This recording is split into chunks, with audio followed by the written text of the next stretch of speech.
Life isn't perfect, and neither are we. Nope. But we know how to face our fears And have some fun. and talk about all the messiest things of life. Like the messiest things. Get connected to yourself, get connected to others, and get connected to the life right in front of you. This is The Connected Life with Justin and Abby. That's me. That's you. And you. I have to admit to something today. Okay. Why is that funny? I don't know. I don't know where it's going. I just felt the nervous energy laugh of like, what's about to happen? I've been being confronted lately by some people about some of the provocative things that I wear. I recently was called out for showing off too much ankle. I hear that my ankles have been causing women to stumble and fall. They are so sexy. Yeah, you put those ankles away. Easy. It is not okay. People who are watching that you are showing those ankles on YouTube. Now the men are stumbling. It's Everyone's just a mess. stumbling. Everybody. Yeah. It's just, those are hot ankles. You lock those away. You Lock 'em also, up. No. you show your full, I say free the ankles. Free the ankles. Free the ankles. You also show your full head. Well, that's not funny. That's just abusing a bald man. That's jerk. That got less funny. Why are you attacking my bald head? It's very sexy. I mean, that's a lot to show. No. It's a lot of skin to show is all I'm saying. It is pretty tantalizing, though. It is pretty provocative. People should watch YouTube because your faces are funny. They are funny. Well, this highly steamy and sexual beginning to this podcast is quite appropriate for the subject that we're going to be dialoguing about today. Yeah, maybe don't listen to this in front of the kiddos. Yeah. Already the kids are just like, what are we listening to? Yeah. But today we actually want to get into a conversation around sexuality and beliefs about sexuality. Well, not even about sexuality, about sex. About sex, yeah. It's not really about, we're not talking about. Yeah. But sex itself. Yeah. Yeah. Ankles are included in on that. There's some people who are like, I don't mind ankles, but once you get to the knees, so that's a problem. But there are experiences that people have inside of their sex life that are without a doubt because of their belief systems. Absolutely. And we cannot run from our belief systems, but we can look honestly at them. We can do things to change them. And by changing our belief systems, we can radically transform the way we experience life and specifically our sex life. Yes. When we actually begin to tackle our belief systems around sex. Absolutely. I think without a doubt, one of the things that you did the best in our marriage was bring incredible beliefs about sex. It is one of the things I'm most thankful and one of the things that has transformed my life the most. And if I could give one thing from you, it'd be impossible. You give me a sex to everyone? What is this podcast? No. Oh, my beliefs. Your beliefs about sex are, they dramatically impacted me. And so this is going to be a conversation. We'll probably share a little bit about some of your positive beliefs, but also we're going to share about the journey because I had so many crazy beliefs about sex. And as most of us do, we are gathering information from such a young age. Like I remember the first time I heard a dirty joke when I was a kid. I remember the first time that I explored my own body sexually. I remember things I saw on TV when I was a kid. I remember what adults did and said. Those things have really lasting impact. Then I remember the things I watched in movies and then the traumatic stories that happened to my friends. All of those things that we are encountering as kids start to create beliefs inside of us. I think about Inside Out too. How every experience starts to build this tower and then there becomes an identity once you have the tower filled. And that's kind of what's happening in your sexuality. We're having all of these experiences that begin to create beliefs and then our beliefs create our confirmation bias. And so whatever we've gone through and how we've learned about sexuality ends up impacting our sex life dramatically. And we can't, most of us, don't recognize it. We don't look back. We don't think through, how did I get these feelings? What happened? We don't notice the big life-changing moments. And so then we are operating where we're like, I don't know why I feel this way, or I don't know why this is hard, or I don't know why I avoid this subject at all costs. And it's typically because there's something going on inside of our beliefs. Yeah, it's interesting. For me, sexual, you were talking about experiences, right? Like it's belief systems that people have. Like you'll grow up and you'll see the way that our parents talk about it and the way the culture talks about it and stuff. You also just have individual experiences that start formulating things. And I remember my first, I don't know, when I was maybe I was like 5 years old, I saw my first Playboy.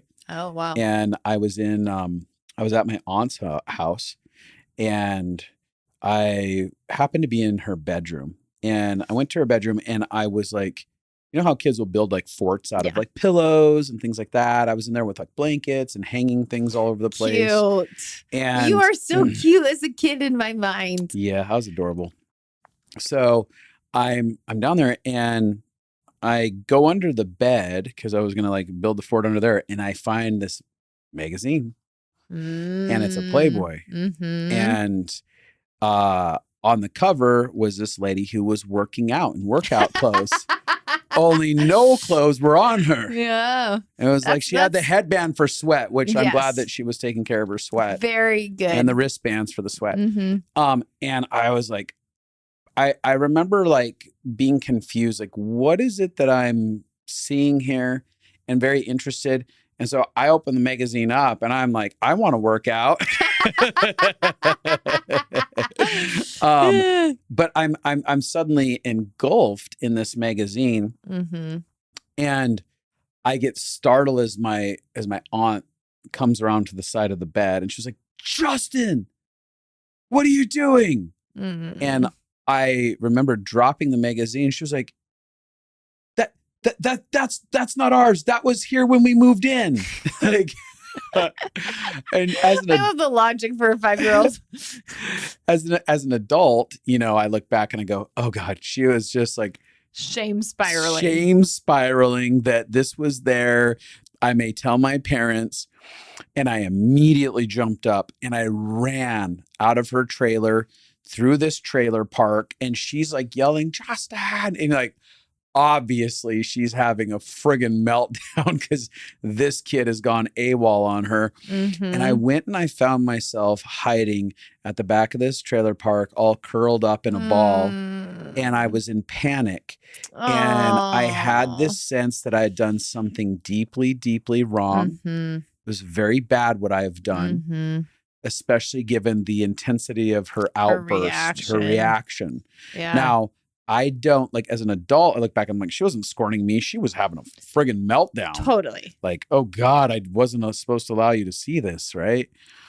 So I eventually, she yells and yells and yells. I don't know how long I hid out here. It felt like a forever amount of time. Yeah. And it was long enough that when I got back, she had prepared soup and grilled peanut butter and jelly sandwich, which was my favorite food. Yep. And so I come walking through the door, feeling paralyzed in my body. And she's like, hey, I made you your favorite soup and your favorite sandwich. And I remember just walking over, and I sat down in front of it, and I'm just staring at it. Oh. And then all of a sudden I cleared the stuff away, and I laid my head down and went to sleep. And I was... You didn't even eat the food. No. I was in such, like, in retrospect, right? Oh, you went into panic. Absolute panic and so much shame about this situation. That you went all the way up to fight. You went into fight and flight. Yep. You flighted. Yep. And it was so intense for your body that then you came in and you dropped into freeze. Yep. Total freeze. Locked up, laid down. I do not remember ever waking up. I do not remember how getting home from that scenario.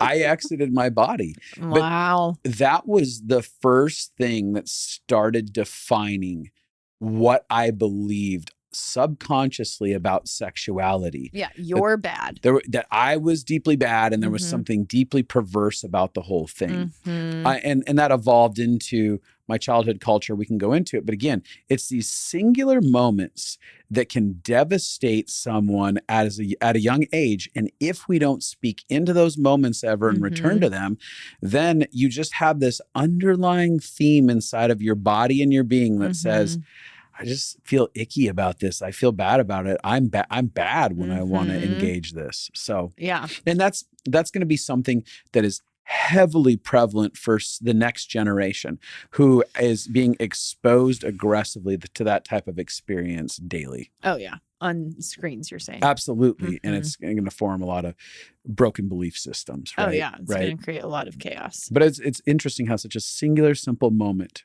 and can be interpreted in such a way where she wasn't angry at me. No.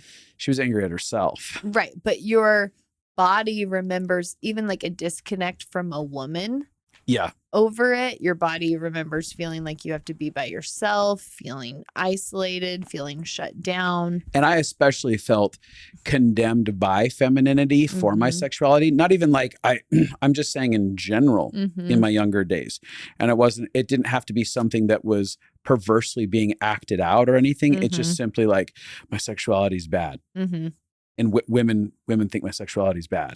Do you think that was because of purity culture or just in your family culture? Or why do you think women think my sexuality is bad? Why do you think that came up? Well, and that plays a role. And so I believe that played a major role in it. Yeah, that exact scenario. That got encoded really aggressively for me at that age. That makes so much sense. I also then evolved into, we're connected into the religious institution, my family.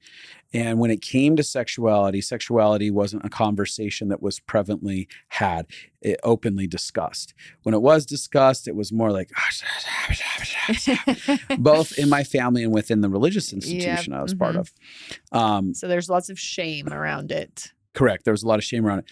But one of the things that I watch, I mean, God bless her, my mom had very strong reactions about sexuality, given her own maybe pains of her own past. History, her own fears. Baywatch might come on and she would like jab.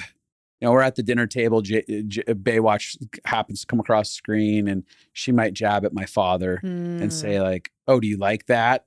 Oh, do you think tricky. that, and start making jabs at potentially, does he have some sort of broken thing about him inside of his sexuality that would see a beautiful set of breasts on the TV and have any emotions about it. Right. So I, especially as a developing young man, was like, that's the one bad thing you could be. Correct. Is that I could have any desire towards what I'm seeing. And so I think that when it came to those conversations, we also did not have open dialogue. Like I never had a sex conversation with my parents, a sex talk. Yeah. That's something that I had to discover on my own. And the one sex talk that I did have is I was told that if I didn't have sex until I was married, I'd be gifted a certain amount of money. And, it didn't work that way. I ended up having sex with a girlfriend in my parents' house, which one of my parents is still very unhappy about to this day. And very shaming about the fact that I did that. And so that was something that I had to aggressively look at in my early 20s before you and I got married, because I was finding myself hating myself for this thing that was very natural. And I had to begin to progressively look at like, why do I think that sex is so bad? Yeah. What is the problem? Was this about other people's emotions and perspectives, or is it genuinely this bad thing that it should only be done for procreation, maybe? Yeah. Do you remember things that helped you make some better beliefs about it? Well, first off, I started having open dialogue with friends people. And people that I felt had a sense of grace and understanding about it, didn't have strong judgments, not just about sex, but about life in general. Like they felt like, we're all kind of messy and I'm exploring life and stuff. And I'd be like, what do you think about this? And Mm-hmm. one of the things that I understood from a young age is that people were pendulum swingers. Mm-hmm. So, it's this idea of from prude to pornographic. Excuse me. So inside of the churches that I was in, especially in college, there was more of a prude approach to it. And then I went to film school and it was very pornographic. No, seriously, like the president of our film department got caught making a porn in the video studio by one of the students. And then she ended up running the video. She ended up getting a job running the video studio as his offering to get himself out of trouble. Wow. He's like, how about I hire you over this department? She's like, I'll take it. That's wild. But, and so I would watch as the people within that film culture had little respect for sexuality. It seemed as something that was just to be wildly used and disregard other people and ourselves. Glorified, enslaved to. Correct. It is the thing that dehumanizes you, but also that you give your whole life to. So it wasn't just how is sex good? I was observing people from each end of the spectrum. And it was conversations with people from each end of the spectrum that helped me, because I'm a balancer internally. I'm a justice-oriented person. So I'm always like, give me each side of it and let me tell you how each side of it is wrong and let's find the middle inside of it. And so that caused me to really ask, what's the middle ground on this stuff? Yeah. Yeah. And that helped you begin. Well, it was that. And I also would start having conversations with people who seemed like they had healthy sex lives. And there would be moments that when they shared with me their value for sex, the why. Because I didn't get the why when I was a kid. Yeah. It was just don't do this. This is wrong. And I'd be like, why? And I'd be told, quit asking why. It just is. Yeah. And so I'm a person who's convinced that I need an answer, and that's healthy. Yeah. That's healthy curiosity, and that's healthy in the growth process.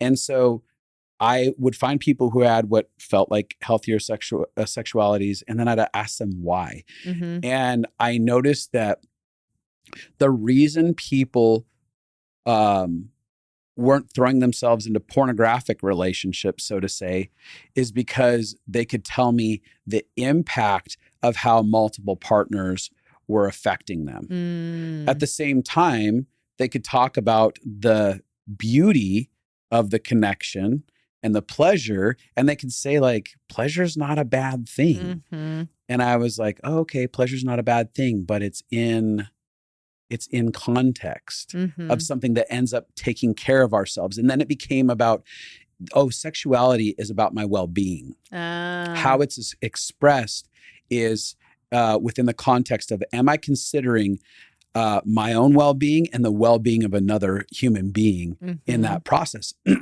which then started to dictate all the times I wasn't having sex with women. So I was having so many opportunities in my early 20s to be having sex with people, and I would turn them down and say, I'm not going to do this. And they were very confused about it. Like, what do you mean you won't have a four-way with us? 3 women, true story, 3 women. And I was like, that's not going to happen. And I remember saying to them, because it doesn't honor me and it doesn't honor you. Yeah. But they didn't have any idea of self-value and self-worth. So all of a sudden there was a transformation in my belief system that said, this issue is about my self-worth and another person's self-worth. And so I continued to maintain that throughout my process. Yeah. But I don't think that we can change the way we believe about our sex and sexuality if we don't have a broader perspective, if we haven't taken in the entire spectrum of possibilities and ask the question, why? Yeah.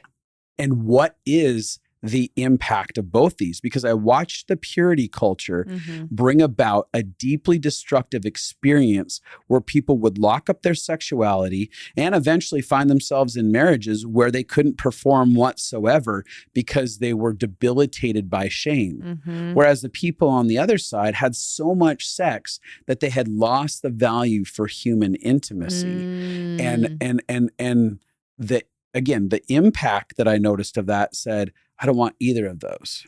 Right. Because I'm looking at it and I'm thinking neither of them looks fulfilling. Correct. Where is the middle ground where I can be free from shame and have full expression and enjoyment while also valuing true intimacy and connection with a human? Yeah. So when it came to us getting together as we were moving into that process, there was this sense inside of me of, first off, sexuality at the core of it is the honor of two people. I love that. The honoring of who they are, the honoring of their desires. And it's the protecting of each other's hearts. So it's this idea of, I actually so much care about your well-being and my well-being that it's like the way we approach sexuality, I was more concerned about the impact of your heart. I even told you early on, if when we get married, we don't have sex for the first year because you don't feel safe inside of that. You don't feel ready. You don't feel ready for it. I'm absolutely okay with that. And I would have been okay with it. That wasn't just me, giving out lines in order to whatever. I was like, because I am thinking from that perspective of value. And what I want to do is increase your awareness of your value by the way that I treat you in this area, because it is such an impactful area. And that will bring about wholeness inside of the relationship. That's number one.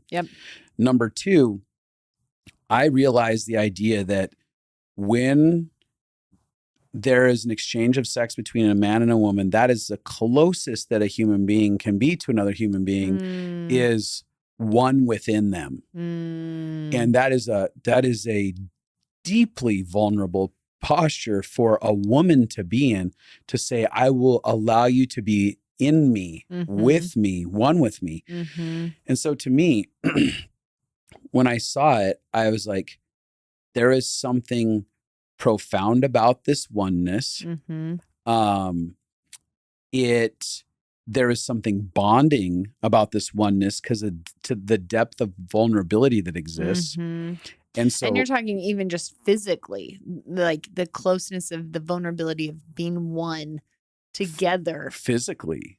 Is an emotional vulnerability. It is a deeply emotional vulnerability. It's a physical and an emotional vulnerability. And again, I'm honoring your humanity in my thought of that process and my own, because there's a sense of, if I become vulnerable enough with you that I give myself away in this sex, and you aren't interested in continuing this relationship with me, there is a deeply painful experience that I will have in my heart. And so for me, when I could feel the weight of sex in the way that I saw it, I was like, I don't want to needlessly break my own heart inside of this, as well as I don't want to needlessly break her heart. And so again, I perceived it as, this isn't just a tool. Like, sex can, so for so many people are like, it's just sex. It doesn't really mean anything. Well, to me, that means that they don't understand the power of sex. They don't understand the depth of the vulnerability of sex. And a lot of people say, like, I can have sex and I don't feel anything. I'm like, yes, because you've dissociated from yourself. And you've decided that it doesn't mean anything, but it subconsciously is impacting you.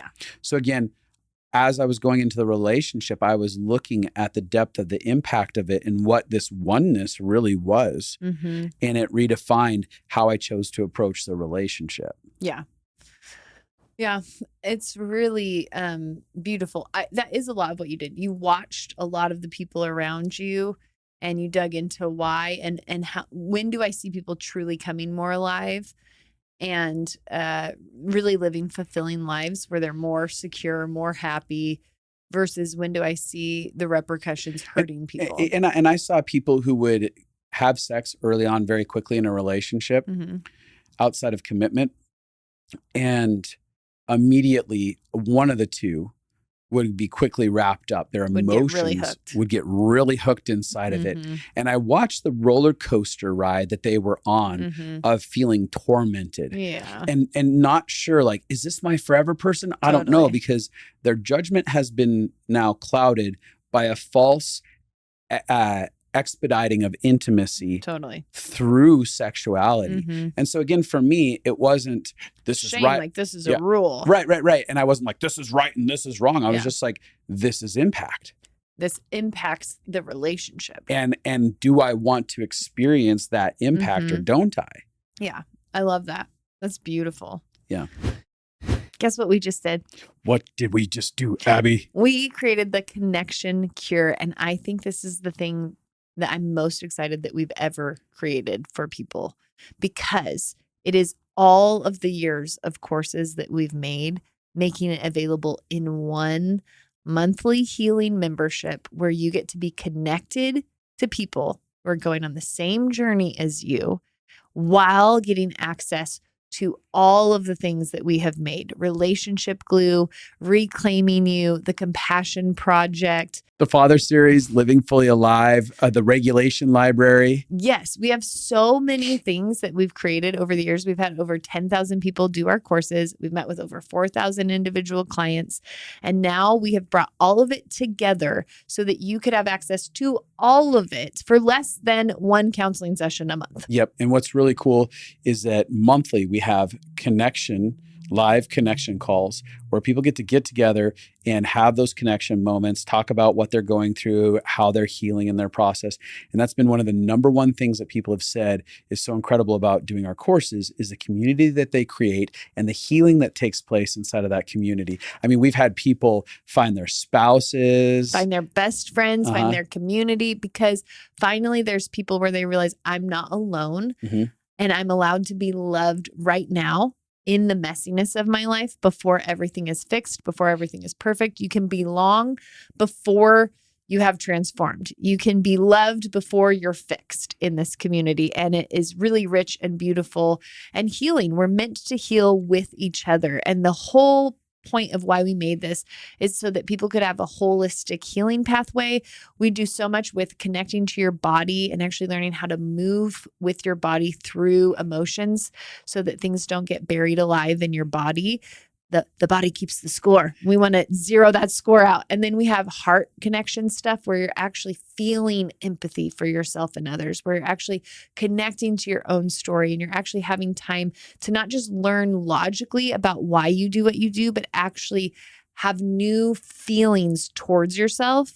And then we have all of the logic, the neuroscience, all of the reasons why your body and your brain do what they do so you can actually understand yourself for the first time and start to have kindness towards why your body is made to react the way it is so that you can heal. It's body, heart, and mind all together in a way that is really, really beautiful. Yeah, it's cool. It's a really cool membership because you get to stay as long as you want or as short as you want inside of it. You're not trapped inside of it, but you have access to an incredible community and great information. And so that is coming soon.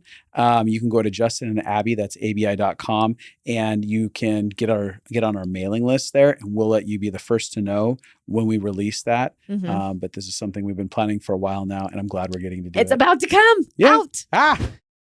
I think I'll probably share some of my journey. Yeah. I grew up with a mom who had a lot of shame around sexuality. She was molested when she was younger.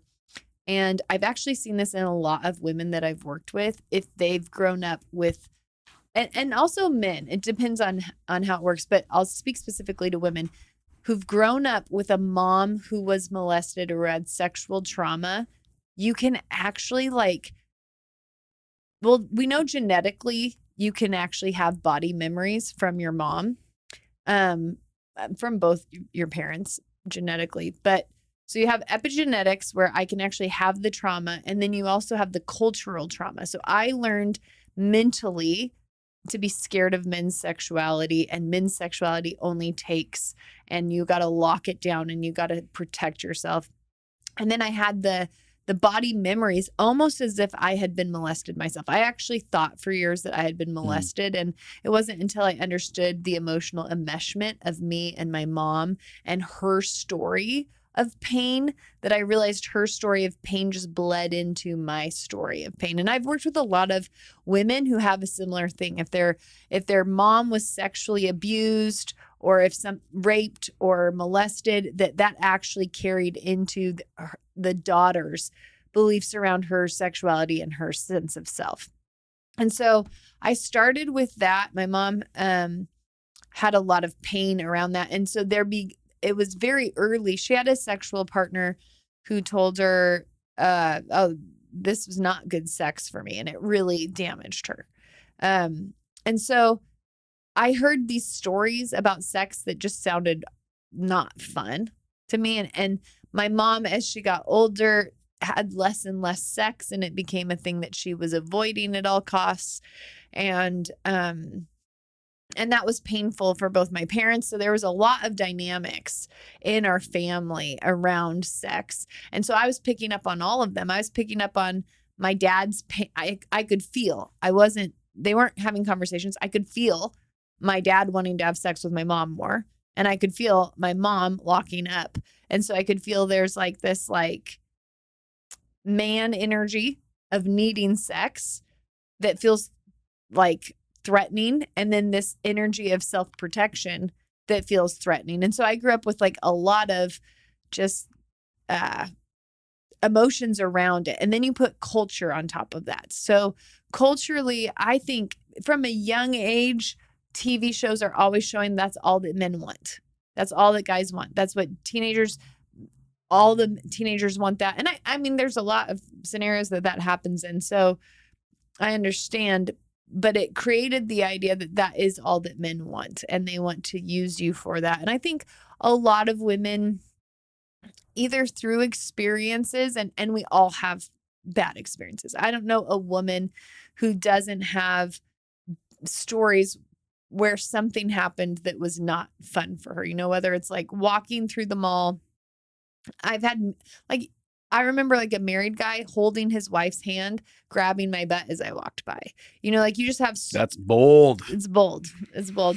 I remember one of the people I babysat for, the husband wanted a 3-way with me and his wife. And I was like a little teeny bopper babysitting for them. So there's like all these situations where you're like, this is bananas. And so it can just add to the fuel of that. And I think there's 2 directions I think we often can go when we have pain from sexuality. And one of them is to dive into sexuality and be like, I don't care. I'm going to have power over the thing that has hurt me. I've heard like Beyonce say, if I'm going to be a sex symbol, then I'm going to be in control of it. Like I want to have power. And so I think a lot of people will go into hypersexualization. Like, I'm going to disconnect from myself, and I'm going to love sex, and I'm going to use sex. I'm going to use sex against you so you can't use it against me. And it becomes like a way to defend yourself. Yeah, it's a power battle. And I don't even think it's, I want to be more powerful than you. I think it's, I don't want to be dominated. Correct. And I think a lot of people feel dominated through sexuality. And then I think there's the other side of like, that feels so scary, being used or being wanted, that I'm going to become asexual. I'm going to neuter my sexuality. I'm going to shut it down. I'm going to lock it out. I'm going to do nothing around sexuality. And I'm going to think all sexuality is bad. And that's how I'm going to protect myself. And that's exactly what you said. The scale from prude to pornographic there is a scale of, I lock it all up because I'm safe if I never have sex, or I never talk about sex, or I put up all my walls around it, or I become so enmeshed in sexuality so that I can never be hurt because I'm the one who's the most aggressive person. And I think that for me, I was a lot of like, lock it in, like shut it down. I had a lot of shame. One of the things though, is that I was aware that my view of sexuality was really messed up. Like, I don't even know how. I just knew like, this does not feel healthy. There's something wrong here. Yeah. And so I remember there was a woman who completely changed my life. She was one of the people that I babysat for.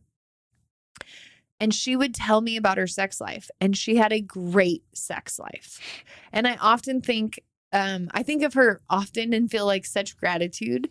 And this is where there's little moments in your life that you can impart or love someone in a way that can leave a lasting legacy. She left a legacy in my life by just having a good sex life with her husband and then telling me like how much she enjoyed it and how fun it was, and that they planned like fun adventures they planned that were fun sexual adventures. And she'd let me ask any question, which is wild. And then I had another friend who had a great sex life. She was someone else I babysat for, and she loved sex and again was so shame-free and would just talk openly. And so I had these women, and I was curious. I was like, I need to hear from people who seem to like this. I need to hear that women like it. I need to hear that women aren't being taken advantage of. I need to hear that they feel like they're an equal part in it. I need to hear that they feel like their needs matter, that they're having fun. I needed to hear that it was a good experience and a good exchange for women. Yeah. And so I sought that out, and I was curious, and I asked questions that probably I had no right to be asking at a young age, but it changed my life because it began to give me counter information to the beliefs that I had grown up with. And I think that is so important. Yeah. Yeah. The education part of the process, again, when something's not talked about, it's a really big deal. Yeah. And what's the source it's coming from? One of the things that I was asking myself is, what are the fruit of these people's experiences ultimately? Yeah.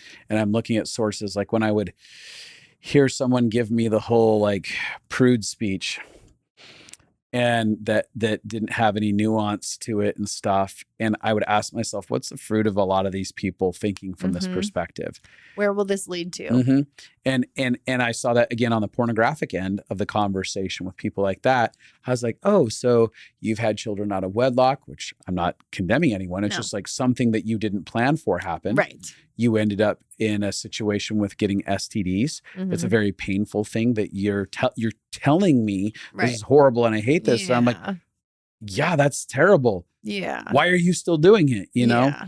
And I was asking the consequences and was there depth of relationship coming out of a deep promiscuity? And I wasn't seeing that. Yeah. The relational stability. And so there was this thing inside of me that I'm like, I don't want to make this in deeply high stakes. Yeah. But there is a deep but I want to sense honor it. of honor to this thing. And I want to figure out what honor looks like for me and the people or the person that I'm having sex with. Yeah, I want to talk about one of the things that so we're talking about belief systems. And one of the things that affects us the most is our religious views of sexuality. Yeah. And we both grew up when the purity culture was raging. That somebody tried to get me to put a purity ring on my finger. I was part of a youth group and they were like, we're doing purity rings and you put a purity ring on this finger. And I was like, you can have this finger as in the middle one, because I'm not taking that, because that felt crazy to me. This idea, like I didn't have a problem in my heart. Like I actually had a value of like, I want to wait till I'm married. Like I was actually like desiring that, but I didn't want to be engulfed in this weird, like I have this rule, I have to do this. Fixation. And if I break it, then I'm evil. Then I'm so bad.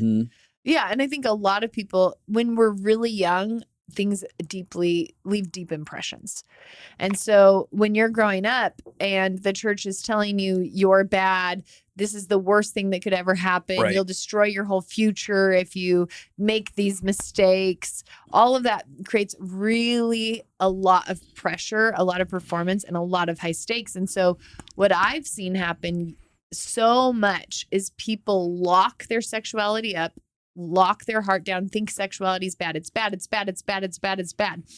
Then they get married or whatever and they have sex, and it's bad. It's bad. It's bad. It's bad is deeply ingrained into their body responses, ingrained into their mind, ingrained into their reactions. And that's not a switch that you can just flip. Now you're married. So now sex is good. Like now you're allowed to see the benefit and love it and think that it's a beautiful thing. And so this idea of we got to keep it completely locked up and then you're supposed to have it completely open and alive, that felt wild to me. And I've worked with so many women who never got to understand their bodies, what they think, what they want. They actually learn to dissociate from their bodies because of the shame placed on sexuality. Like sexuality is so bad. If I'm feeling turned on, I got to get out of my body. If I made out or did something wrong, then that means I'm bad. So I've got to disconnect from my body. And so you have all these women who are disconnected from their bodies, not knowing what they want, not knowing what feels good, not knowing that their pleasure is valuable because they've heard that it's so bad for so long. And you have a culture then that is creating impossible standards for you to be able to transition into a healthy sex life. Yeah. I think that first off, the word purity offends me. I'm just like, so if I don't have any sexual expression, this makes me pure. And if I'm pure, what? That makes me holy. That makes me righteous. That makes me special. So I perform my way to holiness or something. Like, what does purity even mean? And I think it's a very broken word. I think it's an incredibly broken culture. Concept. The concept. Inside of church. I think instead of a purity culture, there should be a wholeness culture. A wholeness culture is considering impact and value and things like that. And then it's causing me to make decisions based on a sense of self-worth. Yeah. Right? Versus I have to do this and then this makes me a good person or this makes me holy and right. You know, and I saw people inside of the purity culture, man, when parents found out that their kids had sex in that culture, it was flipping bonkers. Oh, yeah. The emotional meltdown that parents had. Like, I can't believe you do this to our family. I can't believe you do this to yourself. And there was only heaping an immense amount of shame on people's shoulders for this. And I was like, is it more destructive, the fact that they had sex with someone and gave somebody a blowjob? Or is it more destructive that the people who are supposed to be a loving example of grace and mercy shame the shit out of them for the decision that they made, right? Because in the well-being of a person's heart, like, it felt so much more destructive to me going into a home, having someone so condemning of me if they found out about something, that I'm like, oh, I can bounce back from this over here. But my parents who don't have grace and kindness and patience, that's hard to bounce back from. Well, and what you're saying is such an interesting thing, because one of the things I remember, so I was in this relationship with this guy, and every time we did something physical, I felt 10,000 pounds of shame. Right. For all kinds of reasons. My own rules, purity culture, my disconnect with him and the things going on inside of me that our relationship that felt hard, areas that I felt like a little bit exposed or uncovered by him. There's just shame in lots of areas. And I could feel my body lock up. It started locking up because now shame and sexual experiences were getting tied together. And I didn't like that. And so I remember in dating you, I was like, we have to find a way to uncouple shame and our physical relationship. Like, whatever we need to do, I don't want to feel like any time I kiss you that now I have to hate myself, because that creates a body memory that kissing you means I hate myself. Kissing you means I hate myself. Kissing you means I hate myself. That creates some very weird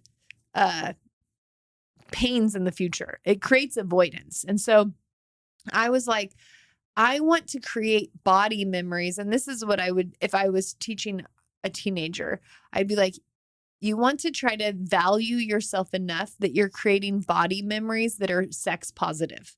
So you don't want to be around somebody that is pressuring you, and that's why you give in, because that's creating body memories that are connected to peer pressure. You don't want to do where you hate yourself if you have an experience, because that's creating, you want to learn how to go on the journey of understanding yourself and not weaving that together with shame. Yeah, especially knowing what you want and why you want it, right? Because like you're using that description, I'm like, I know there are so many people that they'll say yes, and they abandon their own voice, their internal voices. I actually don't want to do this. Yeah. And that's, I was thinking long term, what will my body remember from these interactions? And so for me, I had a situation where I did things that I didn't want to do over and over and over again. And that created a lot of body memories for me that we had to work through when we got married.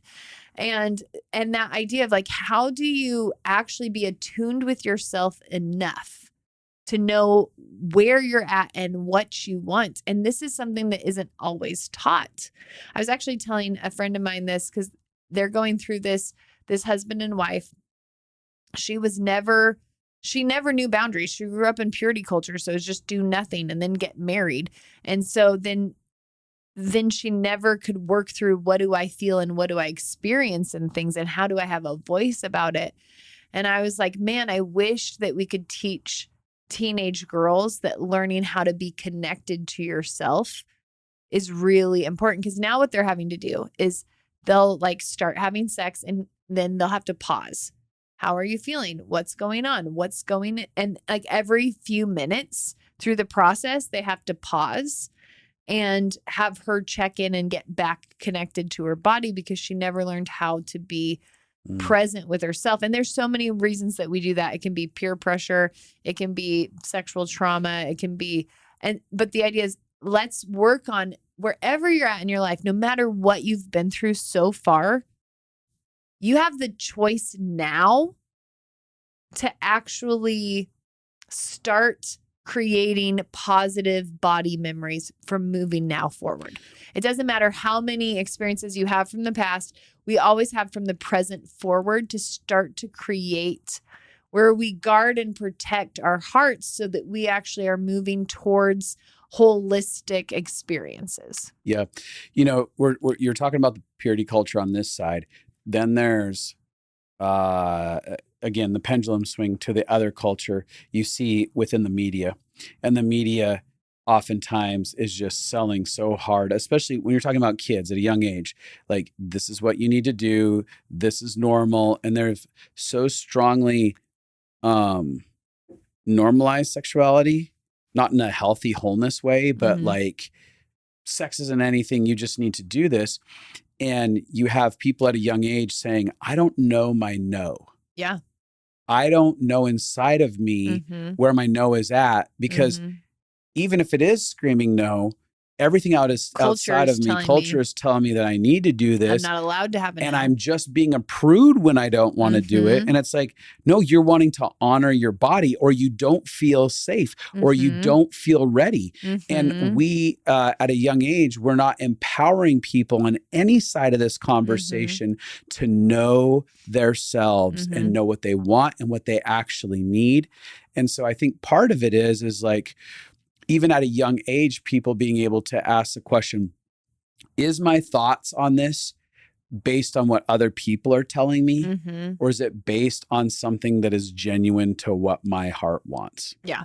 And that's exactly what I was talking about if I had a teenage daughter, I'd be working with her on understanding what she actually thinks, what she actually feels, what she actually wants, and then practicing having a voice.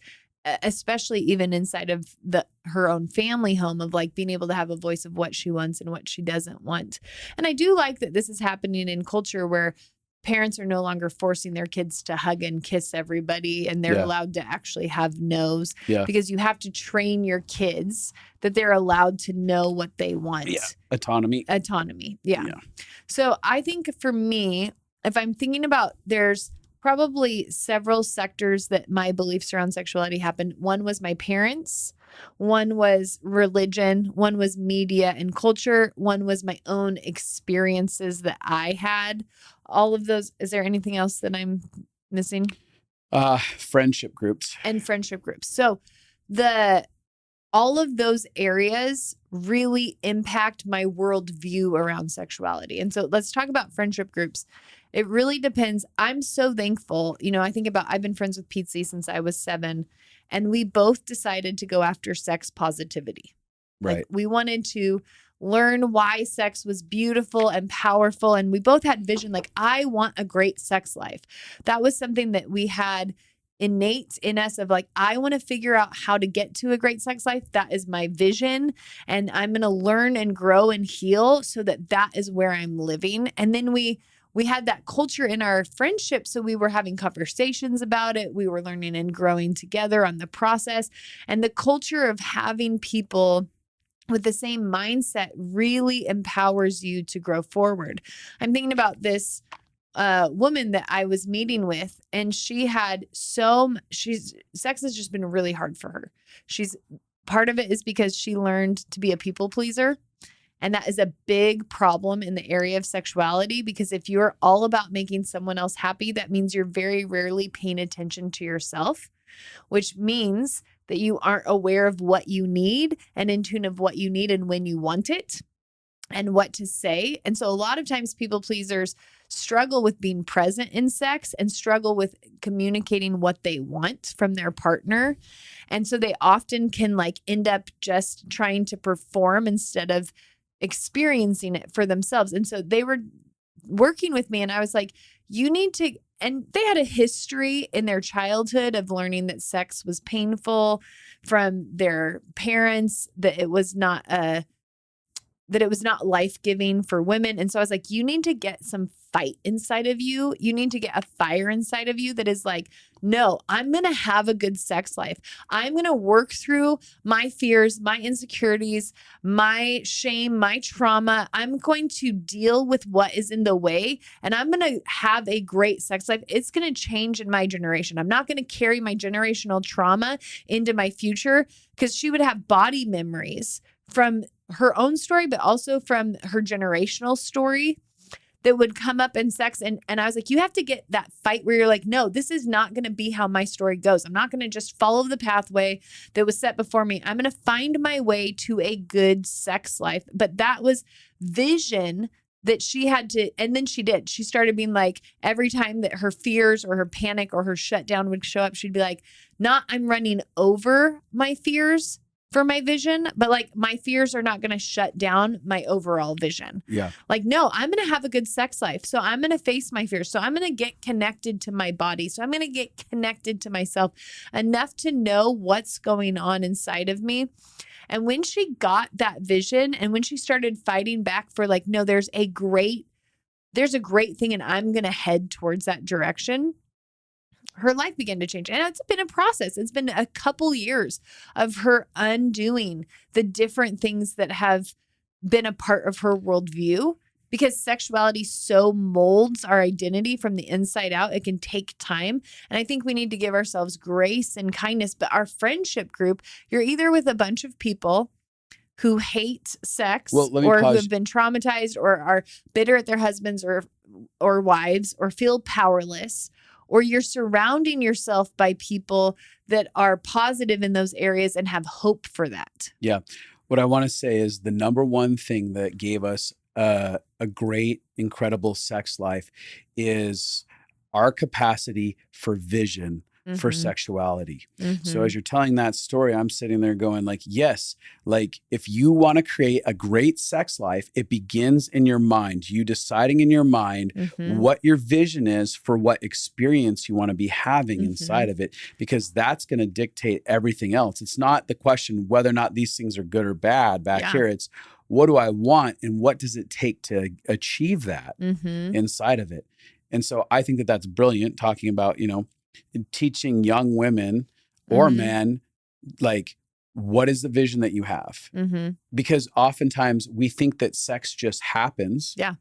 Oh, it'll just happen. It'll be whatever it is. No, you have to get vision for it. Like anything else in your life that matters, vision is a core part of that experience. And one thing that I don't think is talked enough about is that you need to spend time investing in sexuality. Right. In your sex life. You need to spend time investing in your sex life. Even if you're single, even if you're dating, even if you're married, wherever you're at on the relationship spectrum, you need to be investing in your belief systems around sexuality, in your vision, your dreams, and the practical things like, do I know my no? And when I feel that, do I know my yes? And when I feel that, am I actually connected enough with myself to have a voice for my needs? So many of the things we need to have a healthy sex life is actually the things we need to have a healthy emotional life.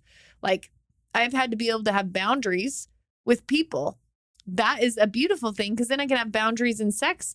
And then that means my yes can be really powerful there. I've had to learn to get present in my body.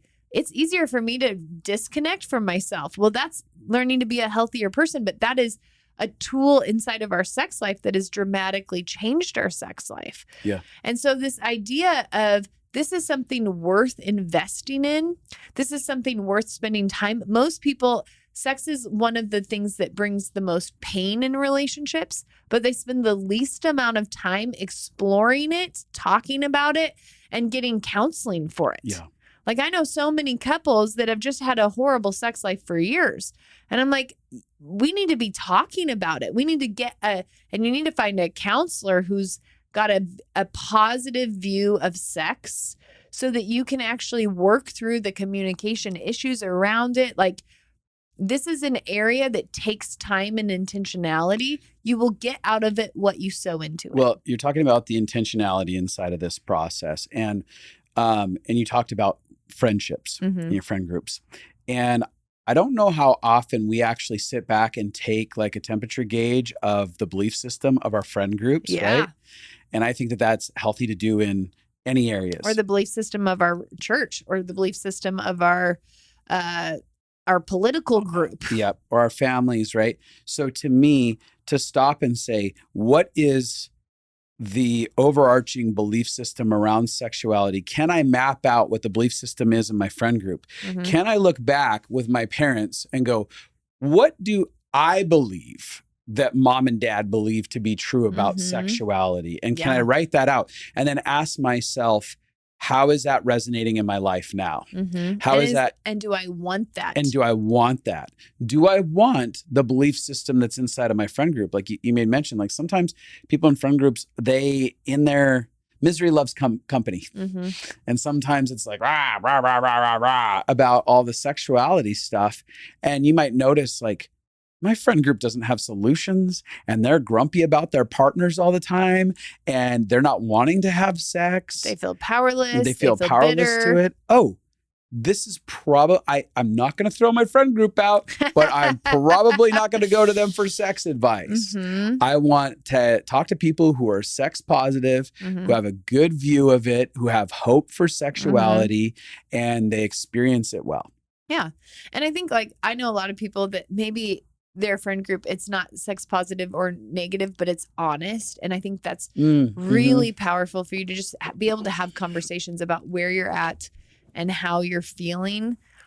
And then to also grow in your belief system. For me, a lot of our beliefs looked like me having fears, me taking an inventory of my life and recognizing, oh, this came from this came from this came from this, and then talking it through with you. And when it would come up, talking it through with you. So now that I've explored, oh, hey, I think that I have these beliefs that men always take, or that, my mom had an affair and it affected me weird. I didn't know she did when I was younger. And it ended up affecting me with weird fears around affairs. So when we got married, I had to process that a lot. I believed if I didn't have enough sex with you, that you'd have an affair. And so it wasn't like me always griping at you. It was me being vulnerable and using I language, which is like, I can feel that I still have a lot of fears around this area. Oh, I just said no to you, and now I feel like you're not going to love me and you're going to leave me, or whatever the thing is. Being able to actually talk through our belief system was part of how I could adopt a new one with you. Yep. That's good. Are there any beliefs you think I've helped you with regarding sexuality? I don't know. But you're feeling pushed for time. No, I mean, I am feeling pushed for time. I think that I'm not going to say that I had perfect sexuality coming into the relationship, but this was an area that was pretty messy for you. It was really messy for me. And I think it's been beautiful, your evolution in sexuality and the impact of that is on me is enjoying the freedom that you've been able to express inside of it. And that has been relieving. And that has also been beautiful, because I easily could have been stuck in an experience that was maybe similar to my childhood. Of like me shaming your sexuality. Yeah, something like that. Yeah. And that would have been no good. Yeah. For me. And so I'm grateful for your yes to the process. Aww. And so I don't know what else you may have imparted, because again, I feel like that was an area that I was kind of leading the way on. Yeah, you did kind of lead the way on that. That was really nice. Yeah, I was challenging a lot of broken religious beliefs and just life beliefs. But it's something that, again, that I contemplated extensively in my early 20s. Yeah. It's interesting as a side note, like I was seen by all the church leaders as this player who was going to like have a bunch of sex. And like, I was the only one in my friend group that was a virgin all the way up till I was 18. I had a deal with my best friend, Dan. It was like, all right, we're going to be virgins till we're married. Cute. And we were the bad boys. Like everywhere we went, we were like the getting bad in boys. Trouble. Yeah. And he was a pastor's son getting high all the time and stuff. Yeah. I wasn't, but he was aggressive in that. And so I was like, okay, well, Dan and I got this. And then one day we were a bunch of friends moving a friend into a house. And one of my buddies starts talking about like Dan's crazy sexcapade in the back of a car. And I was like, what? Dan had sex in the back of a car? Driving down the road? The other people in the car? What is happening? I was like, and then I confronted Dan. I was like, well, F this. I'm done with holding on to this. But it just goes to show how friends impact your sex life. But I did, like for me, ultimately, like I always had a value. I had this sense of a value for sexuality, even if I wasn't perceived as having it. And then I needed to own it for myself. And I was, and that's what I hope, like when it comes to beliefs that people are listening to this episode, whatever age you're at inside of your process, I hope that you are listening to this saying, I want to apprehend my belief system and I want to know that I'm in charge of it. I want to know why I'm making the decisions that I'm making. If I don't like the outcome of what I'm getting, I want them to decide I'm going to be powerful inside of this area and I'm going to change this and repair this and do whatever I need to do to get help for this in this area. Because again, I'm not here to tell people how to do their sex life. I'm here to empower people to be thoughtful about their own personal lives, their own personal experiences, and empower them to make healthy, whole decisions in their life. I love that. It's good. I think we'll do one more. I don't know that it'll be the next Maybe we one. won't. Well, I don't think it'll be in order, but I do think we'll do one more because I think it is so important to teach about how our bodies carry memories. Yeah. And how body triggers show up so much in sexuality and what to do with those and what that looks like. Because that's a lot of what I've worked with couples on is the body memories that show up. Because oftentimes we have body memories show up without a tangible memory trigger. So almost like our body has flashbacks. So if you find yourself just shutting down during sex or disconnecting or whatever, oftentimes that can be because we have a flashback. And the more we can learn how to connect with our body and maybe let go of the memories that we're holding or move through it or communicate through it, then the freer our bodies can be. And I think you can't fully understand your sexuality without understanding how your body carries memories. That's good. It's good. So maybe we'll do that podcast. Maybe we will. Maybe we won't. Who knows? I am thankful for you. I'm thankful for you too. I learned some things about you. You did? Mm-hmm. Did you learn things about Dan? I thought that you ate the peanut butter and jelly sandwich, so I was shocked you just went to sleep. Nope. This is too much for me. Get me out of this circumstance. Okay.